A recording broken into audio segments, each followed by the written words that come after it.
তো first intro দাও। ঠিক আছে, তাহলে চল প্রথমে একটা ছোট্ট ইন্ট্রো দিয়েই শুরু করি। আমরা আজকে পুরোটা সময় ধরে এআই এর যে বিবর্তন, এজেন্টিক এআই এর বর্তমান অবস্থান আর ভবিষ্যতের দিকনির্দেশ নিয়ে বাংলায় বিস্তারিত আলোচনা করব। শুরু থেকে শেষ পর্যন্ত আমাদের সাথেই থাকুন, কারণ এটা নিঃসন্দেহে একটা জমজমাট পডকাস্ট হতে চলেছে। আচ্ছা, আজকে আমাদের ভিডিওতে আমরা কোন কোন জায়গাগুলো আলোচনা করব একবার তাহলে ব্রিফলি বলো, যে একদম ফার্স্ট কি করব, তারপরে কি করব, পরপর পরপর আমরা সিরিয়ালি এগোবো। অবশ্যই, আমি একটা ছোট্ট সিরিয়াল ব্রিফ দিয়ে দিচ্ছি। প্রথমে আমরা শুরু করব এআই এর একদম শুরুর দিকের কথা দিয়ে, কোথা থেকে এটা এসেছিল, কে কে প্রথম দিকে কাজ শুরু করেছিলেন, সেই ইতিহাসটা একটু ছুঁয়ে যাব। তারপর আমরা দেখব কিভাবে সময়ের সাথে সাথে এআই এগিয়েছে, বিশেষ করে এখনকার এজেন্টিক এআই এর ভূমিকা কি। শেষে আমরা আগামী দিনে এআই এর রোড ম্যাপ আর এর ভবিষ্যৎ প্রভাব নিয়ে আলোচনা করব। এইভাবে একদম ক্রম অনুযায়ী আমরা এগোবো, যাতে পুরো বিষয়টা সুন্দরভাবে ধরা যায়। আমাকে একটা কথা বলো, যেটা নিয়ে আমরা অনেক ক্লিয়ারিটি পাবো। ধরো, পৃথিবীতে যখন কোনো জিনিস শুরু হয় তো সেটা কিভাবে হয়? ধরো একটা জিনিস ছিল না, মানুষ কিভাবে সেটার আবিষ্কার করে? তাহলে কি সেটা কি ইন্ডিয়াতে বলো বা বাইরের দেশে বলো বা পুরো পৃথিবীতে কিভাবে একটা ইনোভেশন শুরু হয়? আর এআই এর ক্ষেত্রে ঠিক কিভাবে ব্যাপারটা শুরু হয়েছিল? কোন ইনস্টিটিউশনগুলো মুখ্য ভূমিকা নিয়েছিল? কোন কোন সায়েন্টিস্টরা এফেক্ট করেছিল এতে? মানে কোন কোন গভর্নমেন্ট প্রচুর ইনভেস্ট করেছিল এতে? বলো আমাকে। ঠিক আছে, তাহলে এই ব্যাপারটা আমরা পরিষ্কার করে নেই।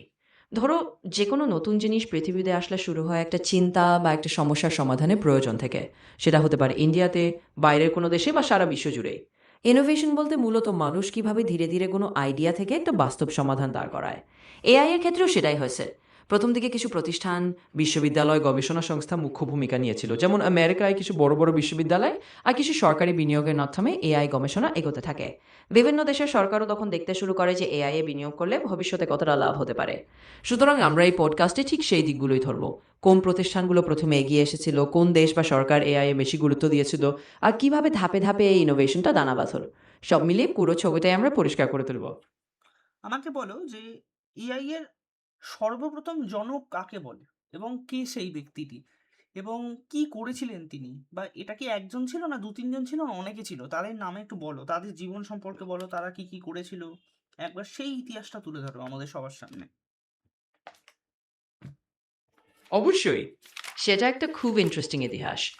সাধারণত এআই এর জনক বলে যাকে ধরা হয় তিনি জন ম্যাকার্থি।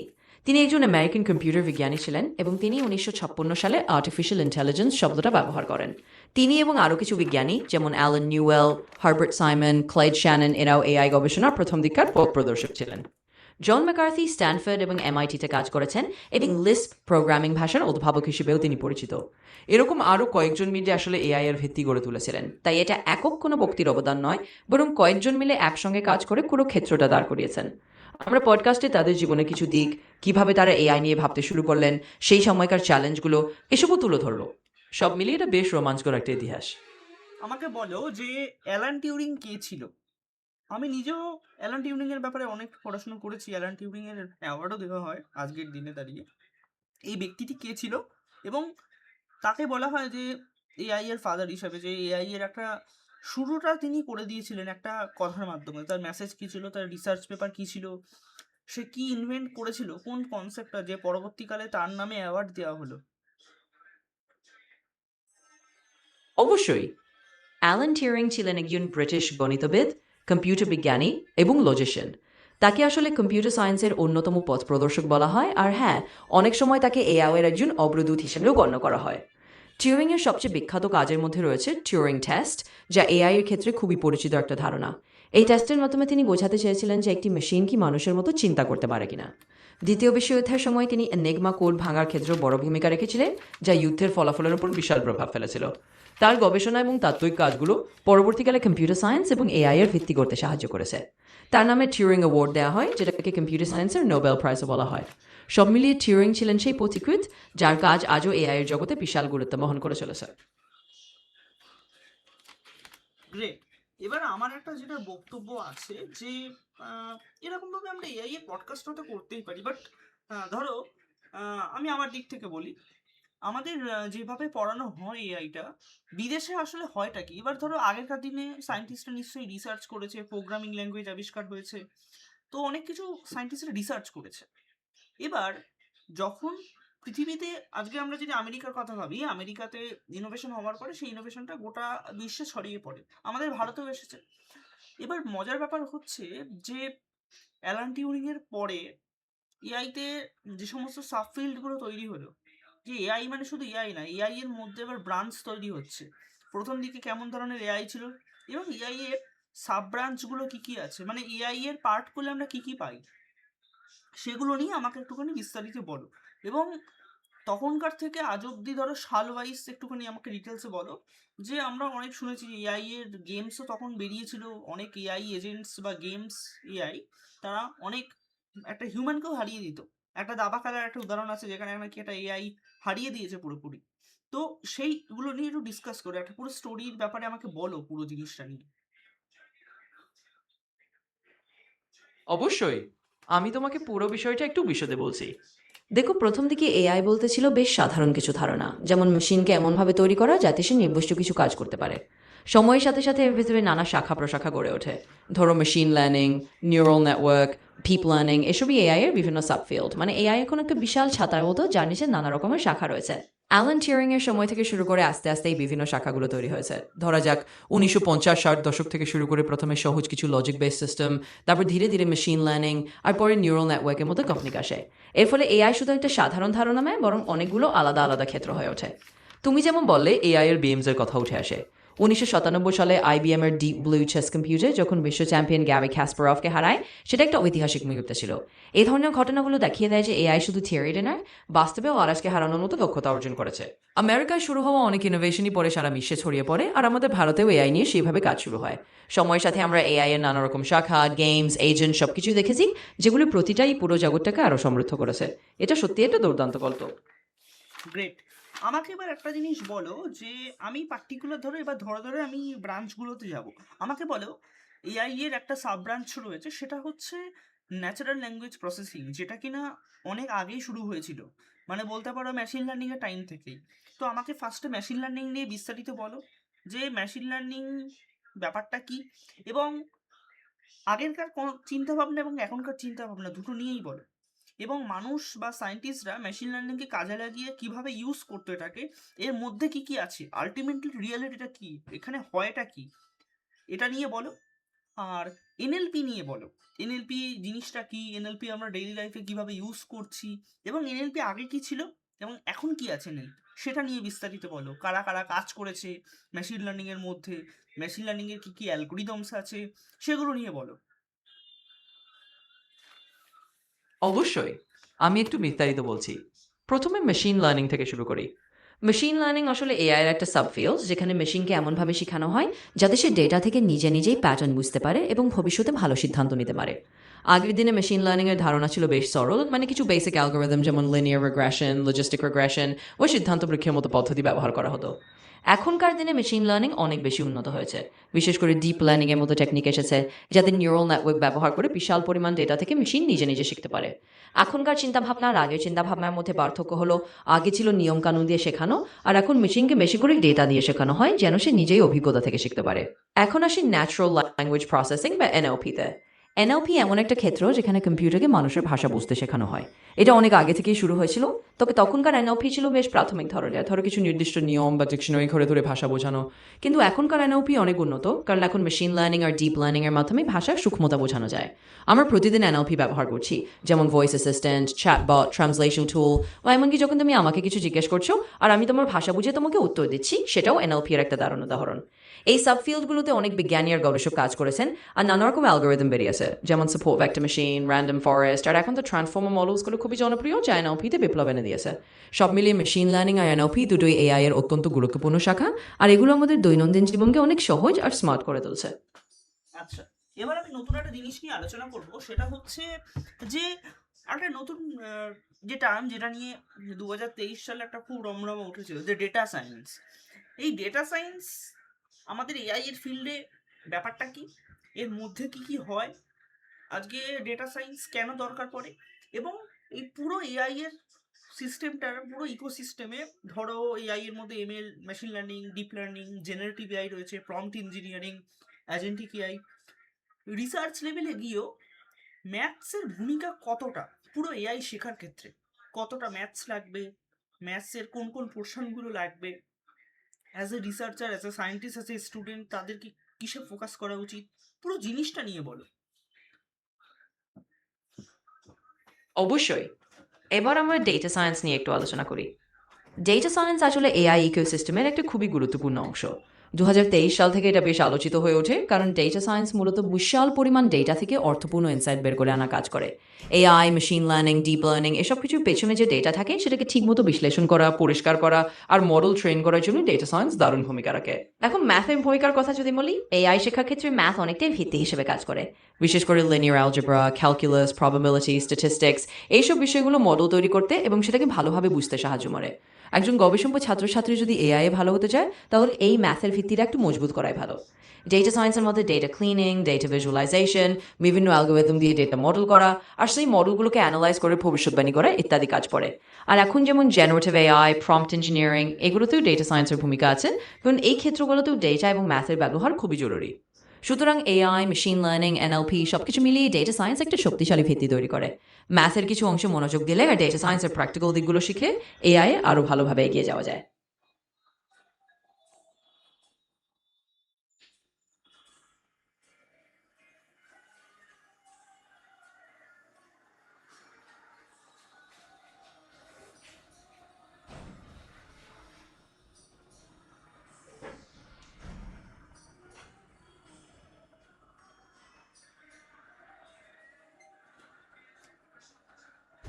গ্রেট। সো এবার ব্যাপারটা হচ্ছে, আমি নেক্সট যেটা জানতে চাইবো, লিঙ্গুইস্টিক, এনএলপির ক্ষেত্রে লিঙ্গুইস্টিক ব্যাপারটা কি, এবং লিঙ্গুইস্টিক আমাদের কিভাবে সাহায্য করে এই আজকের দিনে এআই মডেলস যেগুলো রয়েছে, বা ধরো আমরা যে ভয়েস অ্যাসিস্ট্যান্ট ব্যবহার করছি, লিঙ্গুইস্ট ব্যাপারটা আসলে কিভাবে কাজ করে। প্রথমে তো বলো লিঙ্গুইস্ট কি জিনিস, লিঙ্গুইস্টিক্স, আর এআই সিস্টেমের মধ্যে লিঙ্গুইস্টিক আমাদের কিভাবে হেল্প করছে সেটা একটু বলো। অবশ্যই। চল একটু লিঙ্গুইস্টিক্স নিয়ে কথা বলি। লিঙ্গুইস্টিক্স হলো ভাষাবিজ্ঞান, অর্থাৎ মানুষের ভাষা কিভাবে কাজ করে, তার গঠন, ব্যাকরণ, ধ্বনি, অর্থ এসব বিষয় নিয়ে যে শাস্ত্র আলোচনা করে সেটাই লিঙ্গুইস্টিক্স। এনএলপি বা ন্যাচারাল ল্যাঙ্গুয়েজ প্রসেসিংয়ে লিঙ্গুইস্টিক্সের ভূমিকা খুবই গুরুত্বপূর্ণ, কারণ এখানে মেশিনকে মানুষের ভাষা বোঝাতে গেলে ভাষাবিজ্ঞানের নানা নিয়ম ও ধারণা কাজে লাগে। আসলে লিঙ্গুইস্টিক্স আমাদের এআই সিস্টেমগুলোকে সাহায্য করে এইভাবে যে আমরা ভাষার গঠন বা সিনট্যাক্স, শব্দের অর্থ বা সিম্যান্টিক্স এবং বাক্যের প্র্যাগম্যাটিক দিকগুলোকে বিশ্লেষণ করতে পারি। এই জ্ঞানগুলো এনএলপি মডেলগুলোকে আরো ভালোভাবে ভাষা বোঝাতে সাহায্য করে। যখন তুমি ভয়েস অ্যাসিস্ট্যান্ট ব্যবহার করো, তখন সেই অ্যাসিস্ট্যান্ট আসলে লিঙ্গুইস্টিক্সের ধারণাগুলোকে ব্যবহার করে তোমার কথা বা টেক্সট বুঝে নেয়। ভাষার নিয়ম, বাক্য গঠন, শব্দের সম্পর্ক এসব কিছুই লিঙ্গুইস্টিক্সের অংশ, যা এনএলপিকে আরো কার্যকরী করে তোলে। সুতরাং লিঙ্গুইস্টিক্স আসলে একটা ভিত্তি হিসেবে কাজ করে, যার উপর এআই এর ভাষা বোঝার ক্ষমতা দাঁড়িয়ে আছে। এইভাবেই লিঙ্গুইস্টিক্স আমাদের এআই মডেলগুলোকে আরো স্মার্ট আর মানুষের ভাষার কাছাকাছি নিয়ে আসতে সাহায্য করছে। আমাকে এবার বলো যে এআই এর কিছু অ্যাপ্লিকেশন গুলো নিয়ে বলো, আমরা রিয়েল লাইফে যেগুলো দেখতে পাচ্ছি। একদম ধরে ধরে ধরো মেশিন লার্নিং এর কি কি অ্যাপ্লিকেশন আমরা দেখতে পাই, ডিপ লার্নিং এর কি দেখতে পাই, জেনারেটিভ এআই এর কি দেখতে পাচ্ছি, ডেটা সায়েন্স এর কি দেখতে পাচ্ছি, অ্যাজেন্টিক এআই এর কি জিনিস আমরা আজকের দিনে দেখতে পাচ্ছি, সব ধরে ধরে ধরে ধরে এই সমস্ত ডোমেনগুলোর অ্যাপ্লিকেশন গুলো বলো।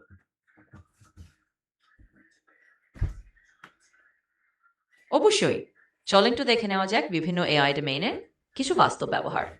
মেশিন লার্নিং এর ক্ষেত্রে তুমি নিত্যদিন দেখতে পারো যেমন সুপারিশমূলক সিস্টেম, যেমন নেটফ্লিক্স তোমাকে কোন সিনেমা দেখতে হবে সেটা সাজেস্ট করে, বা ই কমার্স ওয়েবসাইটসগুলো তোমার পছন্দ অনুযায়ী প্রোডাক্ট দেখায়।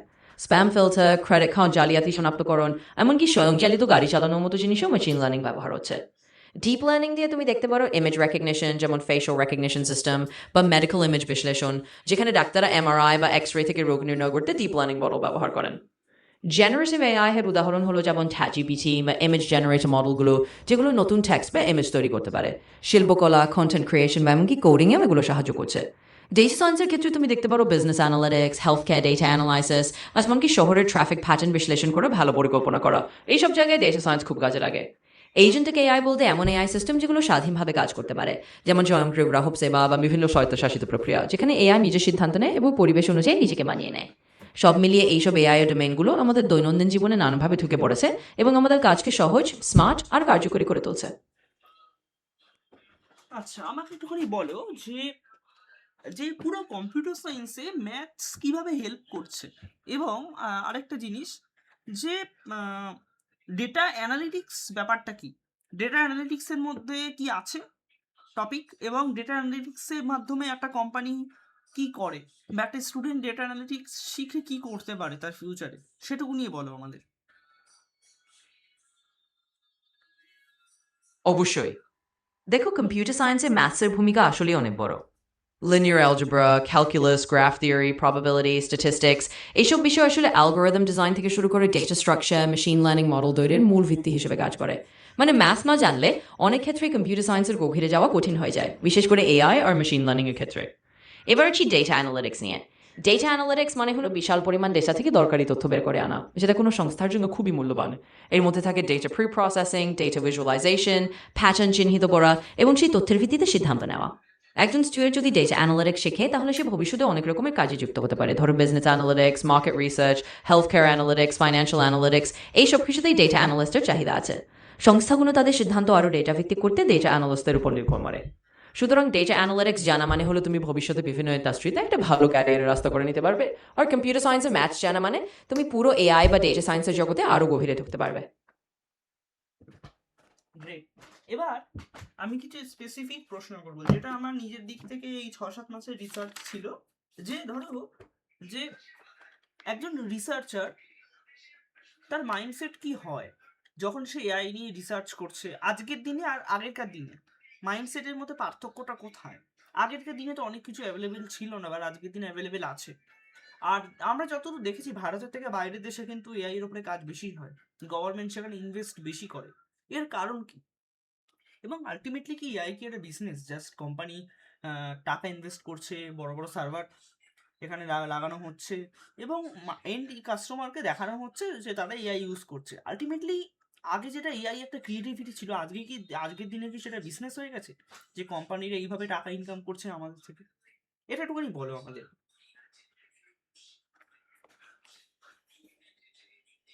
নিশ্চয়ই। এটা একটা খুব ইন্টারেস্টিং দিক। আসলে একজন গবেষকের মানসিকতা সময়ের সাথে একটু বদলেছে। আগে যেটা ছিল অনেকটা তাত্ত্বিক গবেষণা, কম রিসোর্সের মধ্যে নতুন নতুন আইডিয়া খোঁজা। এখনকার দিনে সেই মানসিকতা একটু প্র্যাকটিক্যাল আর ইন্ডাস্ট্রি ফোকাসড হয়েছে, কারণ আজকে অনেক টুলস, ডেটা সেট আর কম্পিউটিং পাওয়ার সহজলভ্য। তাই গবেষকরা এখন শুধু তাত্ত্বিক দিকে না, বরং বাস্তব সমস্যার সমাধান আর পণ্যে পরিণত করার দিকেও বেশি নজর দিচ্ছেন। যেখানে বিদেশে এআই এ বেশি কাজ হয় তার একটা বড় কারণ হলো সেখানে সরকারি বিনিয়োগ আর ইকোসিস্টেম অনেক আগে থেকেই তৈরি হয়েছে। বড় বিশ্ববিদ্যালয়, গবেষণা ল্যাব, ইন্ডাস্ট্রি পার্টনারশিপ এসবের মধ্যে তারা অনেক আগে থেকেই এগিয়েছিল। তাই স্বাভাবিকভাবেই সেসব জায়গায় গবেষণার সুযোগও বেশি। আর এআই আজকের দিনে ব্যবসায়িক দিক থেকে বিশাল হয়ে উঠেছে, এটা ঠিক। আগে হয়তো এটা ছিল বেশি একাডেমিক, এখন কোম্পানিগুলো এটাকে ব্যবহার করে বড় ব্যবসা করছে। বড় বড় সার্ভার, ক্লাউড কম্পিউটিং এবং গ্রাহকদের নানা পরিষেবা দেওয়া এসবই একটা ব্যবসায়িক মডেলে পরিণত হয়েছে।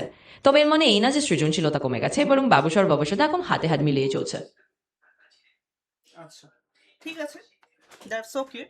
বাট এবার আমাকে এক এক করে বলো, কারণ আমি এবার কিন্তু ডোমেনের মধ্যে ঢুকতে চলেছি।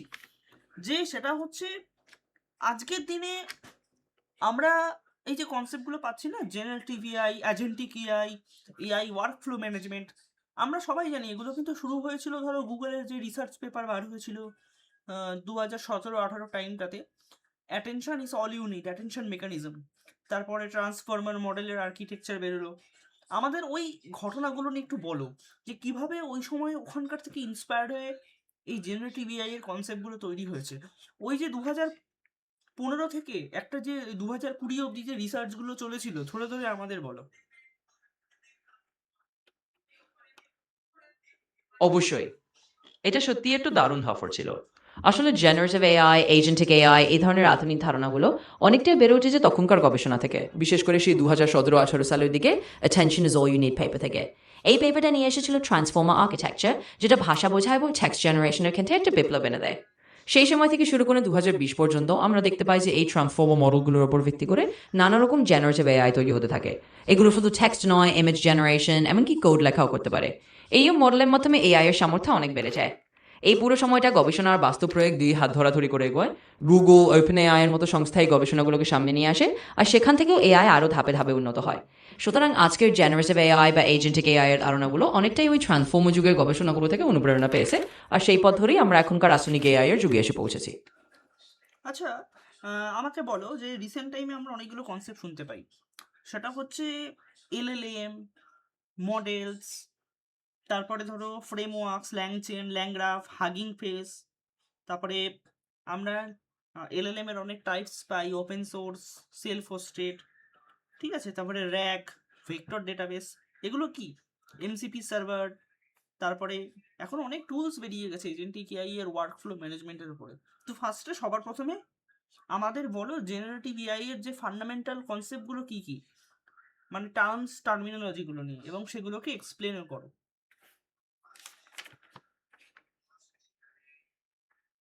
অবশ্যই। তো জেনারেটিভ এআই এর ফান্ডামেন্টাল কনসেপ্টস গুলো একটু বুঝে নেওয়া যাক। জেনারেটিভ এআই মানে মূলত এমন এক ধরনের এআই যেটা নতুন কন্টেন্ট তৈরি করতে পারে, ধরো টেক্সট, ইমেজ, কোড বা এমন এক সঙ্গীতও। ট্রান্সফর্মার মডেলগুলো এই জেনারেটিভ এআই এর ভিত্তি, আর এর উপর দাঁড় করিয়ে এসেছে এলএলএম বা লার্জ ল্যাঙ্গুয়েজ মডেল। এগুলো বিশাল পরিমাণ ডেটা থেকে শিখে ভাষা নিয়ে কাজ করে এবং বিভিন্ন রকম টাস্ক করতে পারে। এর সাথে এসেছে ল্যাংচেইন, ল্যাংগ্রাফের মতো ফ্রেমওয়ার্ক, যেগুলো ডেভেলপার্সদের এআই মডেলগুলোকে সহজে এবং পুনরায় ব্যবহারযোগ্যভাবে গড়ে তোলার জন্য সাহায্য করে। হাগিং ফেসের মতো প্ল্যাটফর্ম আছে যেটা ওপেন সোর্স মডেল আর টুল শেয়ার করার জন্য খুব জনপ্রিয়। র্যাগ বা রিট্রিভাল অগমেন্টেড জেনারেশন বলতে বোঝায় এমন একটি কৌশল যেখানে মডেল শুধু নিজের শেখা জ্ঞান থেকেই নয়, প্রয়োজনে বাইরের ডেটা রিট্রাইভ করে নিয়ে আসে উত্তর আরও ভালো করতে। ভেক্টর ডেটাবেস হলো এমন ডেটাবেস যে ডেটাকে ভেক্টর ফরম্যাটে সংরক্ষণ করে, যাতে সাদৃশ্য অনুযায়ী দ্রুত সার্চ করা যায়। এনসিপি সার্ভার বা অন্যান্য টুলগুলো এসেছে ইয়ে এজেন্টিক এআই এর ওয়েবফ্লো ম্যানেজ করতে সাহায্য করে, যাতে আলাদা আলাদা কাজগুলো এআই এজেন্টস আরও স্বয়ংক্রিয়ভাবে করতে পারে। মোটের উপর এগুলো সবই জেনারেটিভ এআইকে আরও শক্তিশালী, ফ্লেক্সিবল আর ব্যবহারযোগ্য করে তুলছে, যাতে ডেভেলপার আর ব্যবহারকারীরা সহজেই বিভিন্ন কাজে এগুলো ব্যবহার করতে পারেন।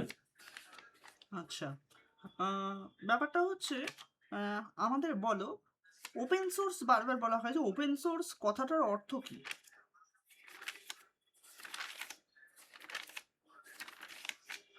অবশ্যই বলি। ওপেন সোর্স মানে হলো এমন সফটওয়্যার বা টুল যার সোর্স কোড সবার জন্য উন্মুক্ত থাকে, মানে যে কেউ ইচ্ছে করলে সেই কোড দেখতে পারে, বদলাতে পারে, নিজের প্রয়োজন মতো ব্যবহার করতে পারে। এতে একটা বড় লাভ হলো কমিউনিটি একসঙ্গে মিলে সেটাকে আরো উন্নত করতে পারে, বাগ ঠিক করতে পারে আর নতুন ফিচার যোগ করতে পারে। সুতরাং ওপেন সোর্স মানে হচ্ছে মুক্ত সত্তার ধারণা, যেখানে জ্ঞান আর প্রযুক্তি ভাগাভাগি করে নেওয়া যায়, আর এর ফলে এআই এর মতো ক্ষেত্রেও অনেক নতুন উদ্ভাবন আর সহযোগিতা সম্ভব হয়। আচ্ছা, আমাকে বলো যে এমসিপি ব্যাপারটা কি, যে মডেল কনটেক্সট প্রোটোকল, রিসেন্ট টাইমে আমরা যে কনসেপ্টটা পাচ্ছি, এমসিপির ব্যাপারে বলো, এমসিপি কি, সে কি করছে?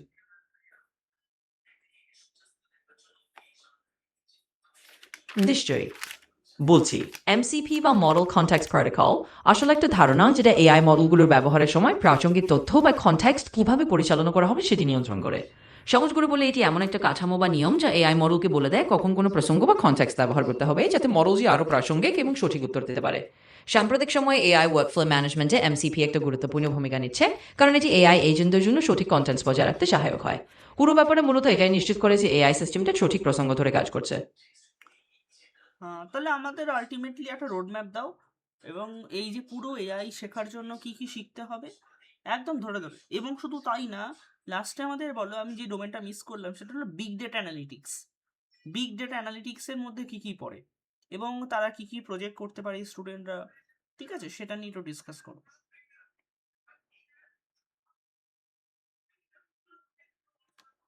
অবশ্যই। আমি তোমাকে একটা রোড ম্যাপ দিচ্ছি।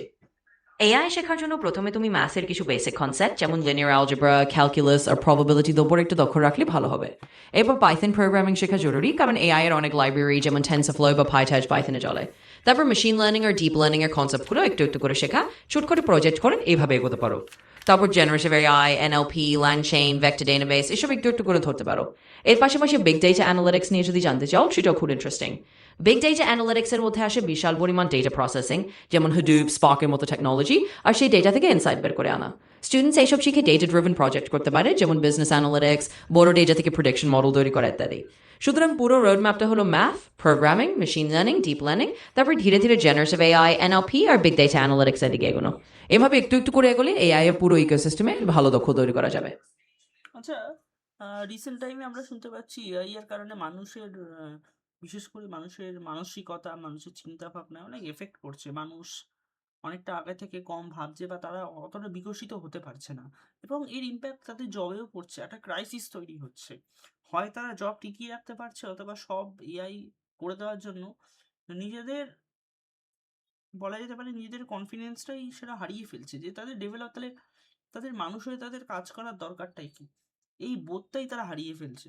এবং এই জায়গা থেকে আমার একটাই প্রশ্ন, যে এআই কতটা ইম্প্যাক্ট ফেলবে আমাদের হিউম্যান সোসাইটিতে, আর কতটা ফেলতে পারবেই না, এবং এখন থেকেই রিসেন্টলি শুনতে পাচ্ছি গভর্নমেন্ট কিন্তু এজিআই নিয়ে অনেক কিছু ব্যান করে দিয়েছে রিসার্চ, যে আমরা এতটাও রিসার্চ করব না যে আমাদের হিউম্যান সোসাইটির উপরে কোনো ক্ষতি আনতে পারে। তো এই ব্যাপারে তোমার কি মত?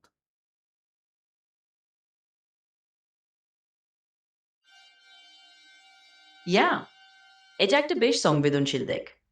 আসলে এআই এর প্রসার মানুষের চিন্তাভাবনায় আর কাজের ধরনে কিছু প্রভাব তো ফেলছেই। অনেক রুটিন কাজ বা যেগুলো আগে মানুষের হাতে হতো সেগুলো এখন এআই সহজে করে ফেলতে পারছে। তাই কিছু মানুষ এই পরিবর্তনের সাথে আনিয়ে নিতে একটু চাপ অনুভব করছেন। তবে এর মানে এই তো যে মানুষের প্রয়োজনীয়তা পুরোপুরি হারিয়ে যাবে। বরং মানুষ নতুন ধরনের কাজ, সৃজনশীলতা আর সমালোচনামূলক চিন্তার দিকে আরো বেশি যেতে পারে। সরকারের তরফ থেকে বেশ কিছু নিয়ন্ত্রণ আরোপ করা হচ্ছে যাতে এআই এর ব্যবহার মানব সমাজের ক্ষতি না করে। এটা একদমই স্বাভাবিক, কারণ যে কোনো শক্তিশালী প্রযুক্তির একটা নৈতিকশীল ব্যবহার থাকা দরকার। ফলে এআই আমাদের সমাজে কতটা প্রভাব ফেলবে সেটা আসলে নির্ভর করছে আমরা কিভাবে এটাকে নিয়ন্ত্রণ করি আর কিভাবে এটাকে দায়িত্বশীলভাবে ব্যবহার করি তার উপর। সুতরাং এআই হয়তো অনেক কাজ সহজ করে দেবে, কিছু পুরোনো ধরনের কাজ হয়তো বদলে যাবে, কিন্তু মানুষের সৃজনশীলতা, নৈতিক বিচার বিশ্লেষণ আর মানুষের মানসিক দিকগুলো কখনোই হারিয়ে যাবে না। এই ব্যালেন্সটা আসলে ধরে রাখতে হবে। আচ্ছা, আজকের দিনে তাহলে এআই এর কি কি রোলস রয়েছে স্টুডেন্টরা পেতে পারে যদি শেখে প্রপারলি?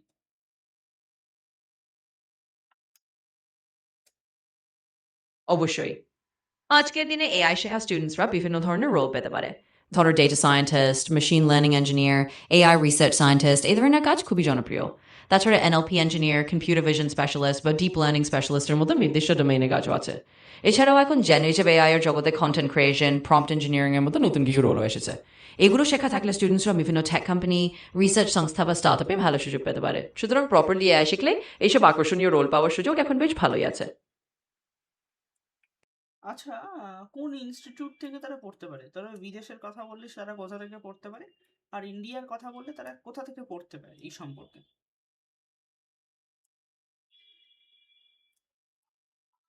অবশ্যই। ইনস্টিটিউট নিয়ে একটু বলি। বিদেশের কথা বললে তুমি স্ট্যানফোর্ড, এমআইটি, কার্নেগি মেলনের মতো বিশ্ববিদ্যালয়ে এআই, মেশিন লার্নিং নিয়ে চমৎকার কোর্স পাবে। অনলাইন প্ল্যাটফর্মেও কোর্সেরা, এডএক্স এর মতো সাইটে এই টপ ইউনিভার্সিটিগুলোর কোর্স করা যায়। আর ভারতে তুমি আইআইটি, আইএসসি বা আইআইটি দিল্লি, বম্বে, খড়গপুরের মতো প্রতিষ্ঠানে খুব ভালো এআই ও মেশিন লার্নিং এর কোর্স পাওয়া যায়। এছাড়া অনলাইনেও ভারতের বিভিন্ন ইনস্টিটিউট বা প্রোগ্রাম যেমন এনআইবি টেল, কোর্সেরা বা আপগ্রেডের মতো প্ল্যাটফর্মেও খুব মানসম্মত কোর্স পাওয়া যায়। তাই স্টুডেন্টসরা তাদের সুবিধা অনুযায়ী যে কোনো জায়গা থেকে শিখতে পারে। গ্রেট। এবার আমার একটা জিনিস বক্তব্য আছে, যে সব ঠিক আছে, বাট আল্টিমেটলি দেখো স্টুডেন্টরা কি করে ফোকাস থাকবে? আল্টিমেটলি এত চারিদিকে এআই এর যখন নিউজ বেরোচ্ছে, তারা ফোকাসই থাকতে পারছে না। তারা সবসময় ব্যস্ত থাকছে হয় সোশ্যাল মিডিয়া থেকে নিউজ পেয়ে তারা নিজেদের অনেক চিন্তিত মনে করছে, কৌতূহল হয়ে পড়ছে। তারা তাদের ভবিষ্যৎকে নিয়ে কি ভাববে?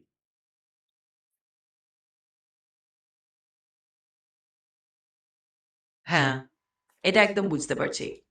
এত খবর, এত তথ্যের মধ্যে ফোকাস ধরে রাখা অসাধারণ কিছু না। আমার পরামর্শ হলো ছোট, ছোট লক্ষ্যমাত্রা সেট করা আর একবারে একেকটা বিষয়ে মনোযোগ দেওয়া। নিয়ম করে শেখার জন্য কিছু নির্দিষ্ট সময় ঠিক করে নেওয়া, সোশ্যাল মিডিয়া থেকে একটু বিরতি নেওয়া আর ছোট, ছোট সাফল্য উদযাপন করা এসবই কাজে দেয়। আরেকটা কথা হলো নিজের শেখার যাত্রাকে উপভোগ করা। কারণ পুরো বিষয়টা একটা প্রক্রিয়া যেটা সময় নেয়। এভাবে এক ধাপ করে এগোলে ফোকাসটা রাখা অনেক সহজ হবে আর ভবিষ্যৎ নিয়েও ওটা দুশ্চিন্তা হবে না। তো আজকের যে পডকাস্টটা, নিশ্চয়ই আমরা সবাই আনন্দিত হয়েছি এবং ভালো লাগলো যে একটা আলোচনা করলাম এটার উপরে। তো তোমার কি মত, এবং লাস্টে তুমি ভিডিওর আউটরোটাও দিয়ে দাও।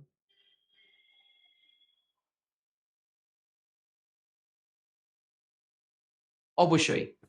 আমি সত্যিই আনন্দিত যে আমরা আজকে এত সুন্দর একটা আলোচনা করতে পেরেছি। আর আশা করি যারা শুনছেন তারা উপভোগ করেছেন।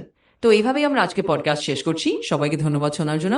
আর আগামী পর্বে আবার দেখা হবে নতুন কোনো মজার আলোচনায়। সবাই ভালো থাকবেন আর শেখার মজাটা উপভোগ করতে থাকবেন। গ্রেট। তো ধন্যবাদ।